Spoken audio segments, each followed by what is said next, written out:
नमस्कार दोस्तों, सोचिए आपके घर में लगा एक साधारण सा टीवी भविष्य में होने वाली घटनाएं दिखाने लगे तो क्या होगा। आज मैं आपको एक ऐसी ही डरावनी और रहस्यमयी फिल्म की कहानी सुनाने जा रही हूँ जिसका नाम है 13 बी। कहानी की शुरुआत होती है मनोहर और उसके परिवार से। मनोहर के परिवार में मनोहर, उसकी पत्नी, भाई भाभी, उनके दो बच्चे, माँ और बहन रहती हैं। मनोहर अपने परिवार के साथ नए घर में शिफ्ट होता है जिसका एड्रेस रहता है 13 बी।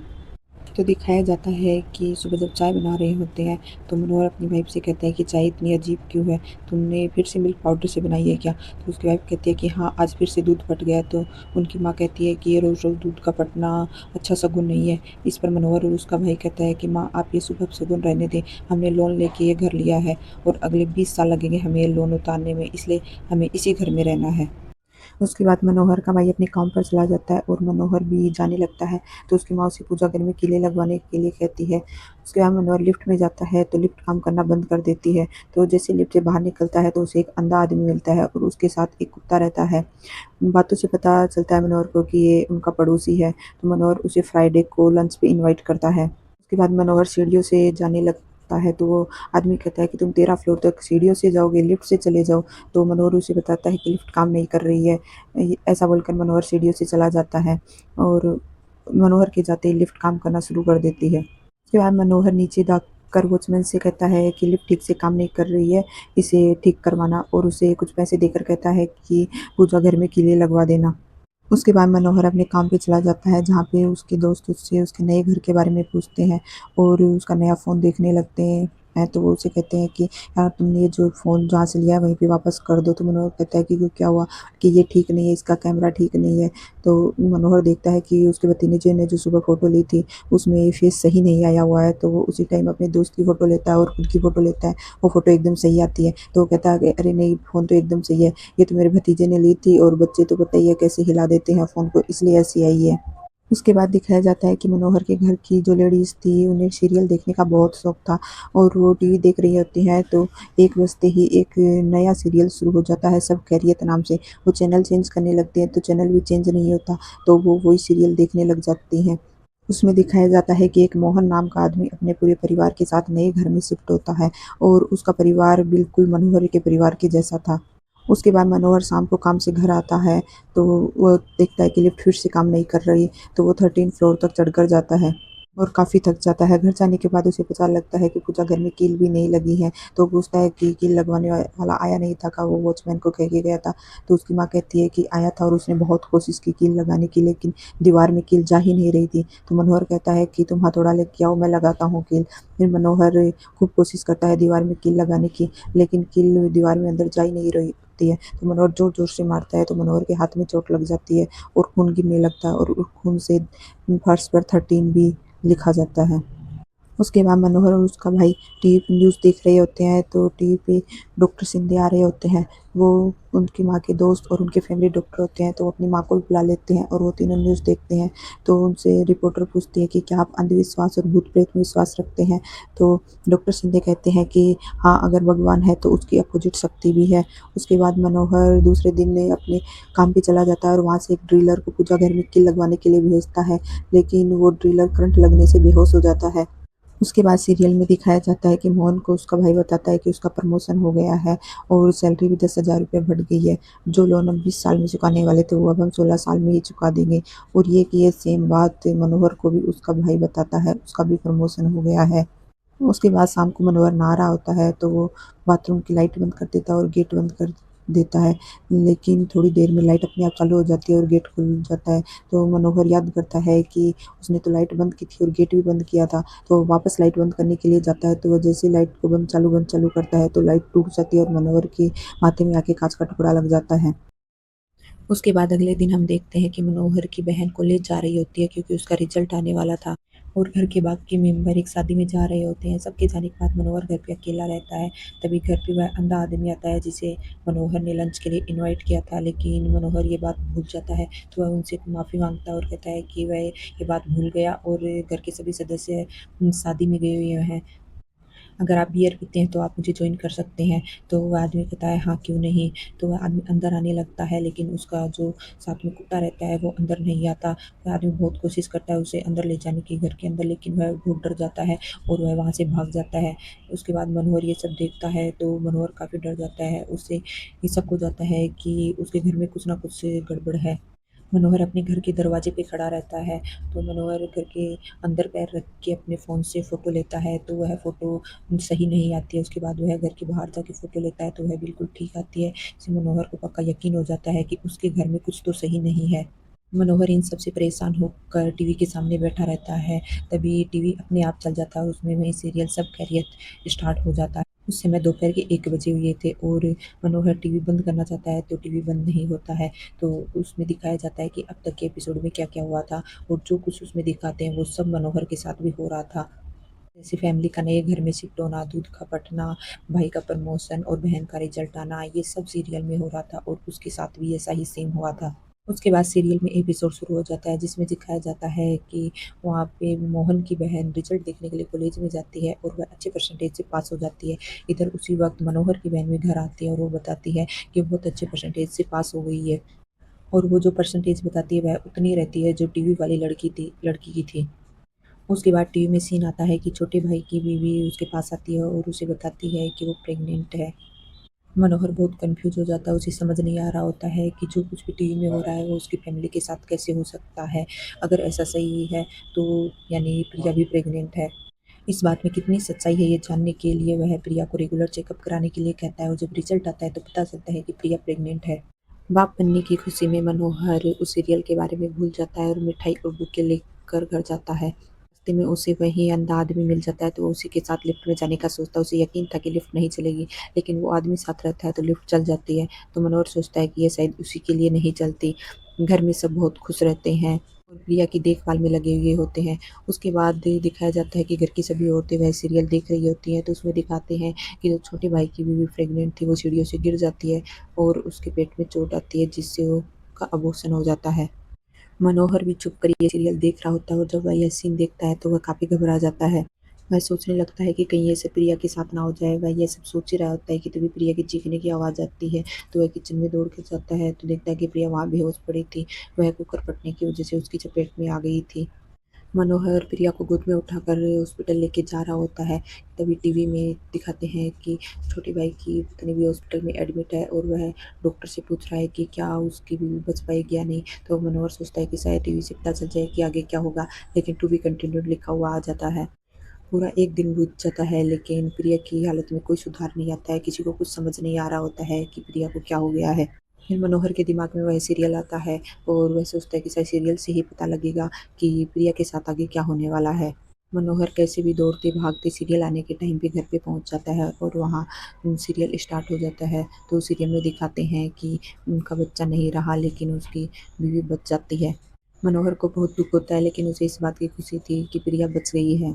सीरियल में जैसा दिखाया गया था बिल्कुल वैसा ही होता है, प्रिया एकदम ठीक हो जाती है। उसके बाद मनोहर सोचता है कि जिसने इस सीरियल को बनाया है उसे उससे मिलना चाहिए, वहीं उसके सवालों का जवाब दे सकता है। तो वह उस सीरियल के सेट पे पहुंच जाता है जहां जाके उसे पता लगता है कि यह तो वह सीरियल नहीं है जो वह देखता आ रहा है, और वह ये देखकर हैरान रह जाता है। उसके बाद वह एक टीवी की दुकान में जाता है और दोपहर के 1 बज रहे होते हैं तो वह चैनल लगाता है। उस पे सब खैरियत नाम से शो शुरू होता है, लेकिन वह शो आता है जो वह सेट पर देख के आया था। उसके घर पे जो शो आता था वो बिल्कुल अलग था। वह अपने साथ हो रही ये सारी घटनाएँ जाकर अपने दोस्त को बताता है। उसका दोस्त शिवा एक पेशे से पुलिस वाला था। तो शिवा उसकी बात पे हँसने लगता है और कहता है कि जो कुछ भी तुम बता रहे हो ये तो एक फ़िल्मी कहानी जैसा है। तो मनोहर उससे सीरियस होकर कहता है कि नहीं, मैं सच कह रहा हूँ। उसके बाद शिवा उसके साथ उसके घर जाता है वह सीरियल देखने के लिए। उसके बाद टीवी में दिखाया जाता है कि घर का छोटा बेटा अपने दोस्त जो कि एक पुलिस वाला था उसे घर पे लेकर आया आता है, और दोस्त के पास एक फ़ोन आता है जिसमें पता चलता है कि उसके घर में गैस का सिलेंडर फट गया है। तो मनोहर तुरंत ही समझ जाता है कि ऐसा शिवा के साथ होने वाला है। तो वह शिवा से कहता है कि तुम अपनी वाइफ को फ़ोन करके कहो कि घर से बाहर निकले। तो शिवा अपनी वाइफ को फ़ोन करके कहता है। उसके बाद वो दोनों तुरंत ही शिवा के घर जाते हैं। अपने घर के अंदर जाते ही गैस की बहुत भयंकर स्मेल आती है। इससे शिवा को भी यकीन हो जाता है कि मनोहर ने जो कुछ भी बताया वो सच है एकदम। उसके बाद हम बूढ़े अंकल को देखते हैं जो अपने कुत्ते के साथ जा रहे होते हैं, तभी उनका कुत्ता अजीब हरकतें करने लग जाता है। और वह चैन तोड़कर भाग जाता है। तभी वहाँ पर मनोहर आ जाता है और वह उनकी मदद करने के लिए कुत्ते को वापस लेने के लिए जाता है। मनोहर देखता है कि कुत्ता पार्क में खुदाई कर रहा होता है, लेकिन मनोहर उस पर ध्यान नहीं देता और वह कुत्ते को पकड़ कर ले आता है। उसके बाद शाम को मनोहर प्रिया से पूछता है कि आज के एपिसोड में क्या हुआ था, तो प्रिया बताती है कि पड़ोसी का कुत्ता पार्क में जाकर खुदाई करने लगता है। इतना ही दिखाया था, इसके बाद का कल दिखाएंगे। यह सुनकर मनोहर समझ जाता है कि कुत्ता पार्क में ऐसी खुदाई नहीं कर रहा था। वो पार्क में जाता है और उसी जगह पर खुदाई करने लगता है। उसे वहां पर एक डब्बा मिलता है और उस डिब्बे के अंदर उसे एक एल्बम मिलता है। उसमें कई सारी फोटोज थी, जिसे देखकर वो एकदम हैरान रह जाता है। वह तुरंत शिवा के पास जाता है और उसे वो एल्बम दिखाता है। उस एल्बम में उसी परिवार की तस्वीरें थी जो सीरियल में आता था। मनोहर को उन फोटोज में एक कैलेंडर दिखाई देता है, जिससे पता चलता है कि ये फोटोज 1977 की हैं। सीरियल में वो सब भी अभी भी उतनी ही उम्र के दिखाई पड़ते हैं। मनोहर को डॉक्टर सिंधे का ख्याल आता है, जो कि इंटरव्यू में भूत प्रेत की बात कर रहे थे, तो वह उन्हीं की मदद लेने की सोचता है। लेकिन वह जानता था कि अगर वह कहेगा कि ये सब उसके साथ हो रहा है तो वो तुरंत उसकी माँ को बता देंगे। इसलिए वह शिवा को एज ए राइटर अपने साथ लेके जाता है और कहता है कि मेरा दोस्त एक कहानी लिख रहा है जो कि भूत प्रेत पर आधारित है और उसी कहानी के लिए आपकी मदद चाहिए। तो दोनों डॉक्टर सिंधे को पूरी कहानी सुनाते हैं। तो डॉक्टर सिंधे कहते हैं कि दुनिया की सबसे कॉम्प्लिकेटेड मशीन इंसान का शरीर है। अगर महात्माएं इंसान के शरीर पे काबू पा सकती हैं तो वो किसी भी मशीन पे काबू पा सकती हैं। जो भटकी हुई आत्माएं होती है, उन्हें एक जरिया चाहिए होता है इस दुनिया से कॉन्टेक्ट करने का। तो वो टीवी के माध्यम से भी कॉन्टेक्ट कर सकते हैं। बदलाव सिर्फ इंसानों के लिए नहीं, आत्माओं के लिए भी है। और ये आत्माएं इसलिए कॉन्टेक्ट करती हैं क्योंकि इनका कोई ना कोई काम अधूरा रह जाता है या उनका कोई मकसद होता है जो पूरा नहीं हो रहा होता है, तो वह उस मकसद को पूरा करने के लिए इस दुनिया में आना चाहती हैं। अगर कोई उनका ये काम पूरा कर दे तो उनकी आत्मा को शांति मिल सकती है। साथ ही डॉक्टर सिंधे कहता है कि ये सीरियल जहाँ आता होगा, जरूरी उस जगह से उन आत्माओं का कोई ना कोई कनेक्शन होगा। उसके बाद दोनों को समझ जाता है कि कोई ना कोई ऐसी चीज़ ज़रूर है जो उनसे मिस हो रही है। और यही जानने के लिए वो दोनों दोबारा से एल्बम देखते हैं। तो उन्हें एक फ़ोटो में एक आदमी एक्स्ट्रा दिखता है जो कि उन्हें सीरियल में कभी नहीं दिखाई दिया था। अब दोनों लोग 1977 के न्यूज़पेपर देखने लग जाते हैं, तो जान सके कि उस परिवार के साथ आखिर हुआ क्या था। तभी मनोहर के हाथ एक पेपर लगता है जिसमें उसी परिवार की खबर छपी हुई रहती है। उस न्यूज़ से उन्हें पता चलता है कि सीरियल में जो छोटी बहन थी वो न्यूज़ एंकर थी और उसे और उसके पूरे परिवार को हथौड़े से मार मार कर मार डाला गया था। और तभी ये खुलासा होता है कि उनका घर जहाँ बना हुआ था वहीं पे आज मनोहर की बिल्डिंग बनी हुई थी और उनके मकान नंबर भी 13 भी था। अब ये तो क्लियर हो जाता है कि क्यों वो लोग मनोहर के घर में ही भटक रहे थे। अब यहाँ से कहानी फ्लैशबैक में चली जाती है, जहाँ हम उसी परिवार को देखते हैं जो सीरियल में दिखाया जाता है कि घर में नया टीवी लाया गया था। टीवी इसलिए लाया गया था क्योंकि घर की छोटी बेटी न्यूज एंकर थी और सभी परिवार वाले उसे टीवी पर देखना चाहते थे। उस जमाने में किसी के घर में टीवी होना बहुत बड़ी बात होती थी, इसलिए सभी मोहल्ले वाले बाहर खड़े होकर देख रहे होते हैं। घर के सभी लोग घर की छोटी बेटी को टीवी पर एंकरिंग करते हुए देख रहे होते हैं और सब बहुत खुश रहते हैं। तभी दिखाया जाता है कि घर के जो छोटे बच्चे थे वो गार्डन में एक डब्बा गाड़ रहे थे। ये वही डब्बा था जो मनोहर को मिला था। तभी घर का छोटा बेटा वहाँ पर एक आदमी को लेकर आता है जो कि मानसिक रूप से बीमार था, जिसका नाम अशोक था। उसे एक कमरे में ही बंद करके रखा जाता था क्योंकि उसकी दिमाग की हालत ठीक नहीं थी। लेकिन आज उसे बाहर लाया गया था ताकि वो भी अपनी छोटी बहन को टीवी पर देख सके। पड़ोसियों को घर के अंदर बुलाने के लिए कहती है ताकि वो भी घर की बेटी को देख सके। जैसे ही पड़ोसी घर के अंदर आते हैं तो अशोक आक्रामक हो जाता है। उसे बहुत गुस्सा आ जाता है। शायद उसे अच्छा नहीं लगता कि बाहर के लोग उनके घर में आए। इस हरकत की वजह से दोनों भाई उसे दोबारा रूम में बंद कर देते हैं। अब अगले सीन में दिखाया जाता है कि घर के बाहर भीड़ जमा होती है और वहाँ पे पुलिस भी आई हुई होती है। पुलिस घर के अंदर जाकर देखती है तो वहाँ पर खून से लथपथ अशोक हथौड़ा लेकर खड़ा रहता है और टीवी पर जोर जोर से हथौड़ा मार रहा होता है। पुलिस वाला घर की हालत देखता है तो उसे वहाँ पे लाश ही लाशें दिखाई देती है, तो उसका शक अशोक पे जाता है, इसलिए उसे गिरफ्तार कर लेते हैं। पुलिस वाले को वहाँ पे एक हीरे जैसा कुछ मिलता है जिसे वो सबूत के तौर पर रख लेता है। इसमें एक आदमी बताता है कि कुछ दिन पहले यहाँ पर एक आदमी आया था, वो खूब हंगामा यहाँ पे कर रहा था क्योंकि इस घर की छोटी बेटी की किसी रामचरण नाम के व्यक्ति से सगाई कर दी गई थी। लड़का था वो उस लड़की को पसंद करता था। लड़के ने धमकी दी थी कि वो सबको मार डालेगा, लेकिन कुछ दिन बाद उसने हाथ काट कर खुद ही खुदकुशी कर ली। अब कहानी प्रेजेंट में आती है और मनोहर और शिवा दोनों समझने की कोशिश कर रहे होते हैं कि और क्या क्या हुआ होगा। तो उन्हें रामचरण के बारे में पता लगता है जिसकी की छोटी बेटी के साथ सगाई हुई थी। उसी ने अशोक का केस भी लड़ा था क्योंकि वो पेशे से वकील था। उन्हें एक खबर और पता चलती है कि जो पुलिस वाला उस केस की छानबीन कर रहा था वो उसी घर में जाकर सुसाइड कर लेता है। दोनों लोग सोचते हैं कि जितने भी लोग थे वो सब मारे गए, लेकिन एक इंसान जिंदा हो सकता है और वो है रामचरण। दोनों रामचरण के पास पहुंच जाते हैं जानने के लिए कि अशोक ने खून क्यों किया था। रामचरण बताते हैं कि अशोक कभी खून कर ही नहीं सकता, वो तो चित्रा से बहुत प्यार करता था। उस दिन वहां पे कोई और आया था और उसने सबको मारा और हथौड़े को वहीं पे छोड़कर चला गया। अशोक दिमागी तौर पे ठीक नहीं था, तो वो सबकी बॉडी को गले लगाकर रोने लगा, जिससे उस पे खून के दाग लग गए। फिर वह हथौड़े को लेकर टीवी को तोड़ने लगा, क्योंकि उसे लगा कि टीवी की वजह से उसके सारे घरवाले मारे गए। अशोक जिंदा था और जो उसने किया ही नहीं था उसकी सजा काट रहा था, लेकिन उसे जेल में नहीं मेंटल असाइलम में रखा गया था। और इसीलिए शायद वो सीरियल में दिखाई नहीं पड़ता था, क्योंकि उस सीरियल में वही लोग दिखाई पड़ते थे जो मर चुके थे। मनोहर प्रिया को फोन लगाता है ये जानने के लिए कि आज के एपिसोड में क्या हुआ था। प्रिया बताती है कि आज के एपिसोड में एक आदमी हथौड़ा लेकर घर के अंदर घुसा और पूरे परिवार को मार डाला, लेकिन उसका चेहरा नहीं दिखाया। मनोहर इस बात से काफी डर जाता है। मनोहर को लगता है कि कोई उसके परिवार को भी मारने आएगा, इसलिए वह जल्दी से जल्दी अपने घर चला जाता है। रात को मनोहर की आंख खुल जाती है। उसकी आंख टीवी की आवाज से खुलती है। वह जाकर देखता है तो टीवी में वही सीरियल शुरू हो रहा होता है, जो कि दिन के 1 बजे आता था, अब वो रात में ही चालू हो गया था। सीरियल में एक आदमी को दिखाते हैं जो हथौड़ा लेकर सबके रूम में जाता है और सभी को मार डालता है। उसके बाद उसका चेहरा दिखाते हैं जिसने हथौड़े से मारा था, तो मनोहर के होश उड़ जाते हैं। टीवी में उसी का चेहरा दिखाया जाता है। वह तुरंत ही शिवा और डॉक्टर शिंदे से मिलता है और उन्हें बताता है कि उसकी वजह से उसकी फैमिली खतरे में है और मुझे यहीं बंद कर दीजिए और मेरी फैमिली को किसी ऐसी जगह भेज दीजिए जहां मैं न जा सकूं और ना ही मुझे पता हो कि वो लोग कहाँ गए हैं। मनोहर की बात पे भरोसा करके उसे एक कमरे में बंद कर दिया जाता है और शिवा वहीं पे होता है और डॉक्टर शिंदे फ्लाइट्स की टिकट निकाल कर उन्हें घर पर देने के लिए जाता है। टेंशन में इधर उधर टहलता रहता है, तभी वह खिड़की से देखता है कि बाहर वैसा ही हथौड़ा रखा हुआ था जैसा उसने टीवी सीरियल में देखा था। वह ध्यान देता है कि सीरियल में जो आदमी शुरुआत में हथौड़ा लेकर घुसा था वो हथौड़ा अलग था और जो हथौड़ा वो लेकर खड़ा था वो अलग था।